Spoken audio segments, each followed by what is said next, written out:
All right, team, we're gonna do some barbell RDLs today. So this movement, instead of starting on the ground, starts from the top, because when we're working on stabilizing the weight with our core and our back, and then loading our glutes and hamstrings on the way down. So when I pick this up at first, I can either do a stiff leg deadlift off the floor, or I can do a regular deadlift and then reset at the top. So I'll do a little bit more of a stiff leg, brace, stand up.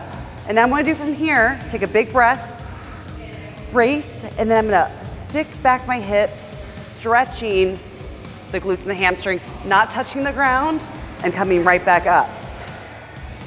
Come down to about mid-shin, stretch the glutes, and back up.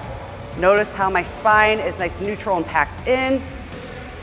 And since we're not doing on the ground, we're gonna re-brace at the top. So big breath, squeeze those abs so we can maintain tension throughout the lift, and squeeze your butt at the top. And you'll notice that I'm pulling my hips through the top, squeezing my glutes, rather than pulling with my back and keeping those knees bent, or keeping my knees locked and also pulling back.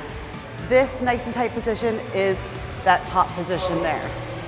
A lot of things sometimes I see people, they don't know how to hinge properly, so they'll come down to they'll try to go down to the weight like this, just crunchy, or they're flexing their spine to grab. We want to get down by using your hips and sending it back. So let's use a lot of strength and mobility in those hamstrings there. So if you're noticing you can't go down that far without rounding, it's okay to do a shallower RDL like this, and then work that range of motion and getting more mobility and strength in the back of your hamstrings.